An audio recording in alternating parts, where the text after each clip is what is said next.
I'm going to share something with you. I'm going to tell you something that every successful person has to do, including you.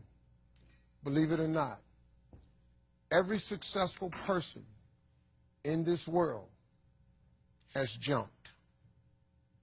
I'm going to tell you what I mean by that. You are going to have to jump.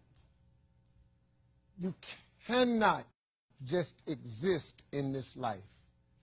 You have got to try to live. If you are waking up thinking that there's got to be more to your life than it is, man, believe that it is. Believe in your heart of hearts that it is. But to get to that life, you're going to have to jump. I'll tell you why I call it jumping. See, God, when he created all of us, he gave every last one of us a gift at birth. He never created a soul without endowing them with a gift. You just got to quit looking at gifts as running, jumping, singing, dancing. It's more than that. It's if you know how to network, if you can connect dots, if you draw, if you teach. Some of y'all fry chicken better than anybody else, bake pie. Some of you cut hair, color hair. Some people do grass. I got a partner, man, never wanted to go out with us because we stayed out too late. Come on, man, go out with now. I got to get up early morning, cutting Miss Johnson's grass. We kept laughing at this dude, cutting grass. How much they pay you? He got a landscaping company in Cleveland worth $4 million. Because all he do is cut grass. But he was gifted at it. I got a partner on a detail shop, make $800,000 a year detailing cars. He got 6 mobile trucks running around. $800,000 a year. All he do is detail cars. That's his gift. That's what he loved to do. You've got to identify that gift. Now listen to me. When you see people in life, when you're standing on the cliff of life and you see people soaring by, when you see people soaring, going to exotic places, you hear about them doing wonderful things. Maybe you look up the street and your neighbor just gets a car every year, every 2 years. You know, how is he doing that? Have you ever thought, maybe this person right here has identified their gift and is living in their gift? Because your Bible says, your Bible says your gift will make room for you. Your gift, not your education. You go get an education, that's nice. But if you don't use your gift, that education only going to take you so far, man. I know a lot of people got degrees, man. They ain't even using them. It's your gift. But the only way for you to soar is you got to jump. You got to take that gift that's packed away on your back. You got to jump off that cliff and pull that cord. That gift opens up and provides the soar. If you don't ever use it, you're going to just go to work. And if you're getting up going to work on a job every day that you hate going to, that ain't living, man. You just existed. At one point in time, you ought to see what living's like. But the only way to see what living like, you got to jump. And here's the problem. Let me just be real with you. When you first jump, let me tell you something. Your parachute will not open right away.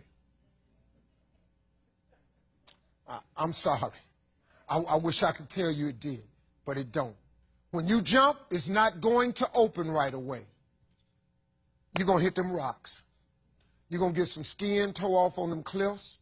You're going to get all your clothes tore off. You're going to get some cuts on you. You're going to be bleeding pretty bad. But eventually, the parachute has to open. That is a promise of God. That ain't a theory, that's a promise. His promises is true, because listen to me. You cannot name one single thing God has not gotten you through. Name it. And if he ain't got you through it, he currently pulling you through it right now. And the living proof of it is you sitting in here. If he hadn't got you through it, you wouldn't even be here. So if he ain't never not got you through it, why would he not let your parachute open? It has to open, man. But it ain't, you got to jump, though.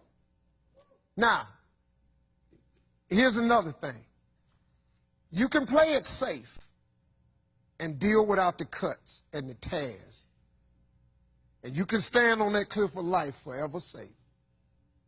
But if you don't jump, I got another promise I can make you. Your parachute will never open. You'll never know. You'll never know what God really has for you. See, your God has a wonderful life for you. Once again, I'm going to refer to your Bible. Now, you go down there, you memorize these scriptures, you don't apply them to yourself. Your Bible says that he comes to give you life and give you life more abundantly. If I were you, I would jump. Because that's the only way to get to that abundant life. You got to jump, man. You got to take a chance. Now, when I get through talking, there are those of you who discuss this in the car. Well, I got bills, and I got bills. Whether you stay on the cliff or you jump, you're going to have bills. Well, if I quit my job, I'm going to ruin my credit. If you got a job, you live in check to check. Even if you got A1 credit, you can't buy nothing else no damn way. At one point in time, man, do yourself a favor. Go see what God really do. God hold you up, man. He ain't going to let you fall. He ain't bring you this far to let you fall. Do yourself a favor, man. Before you leave this world, before you die, jump. Just jump one time. Just jump. Thank you very much.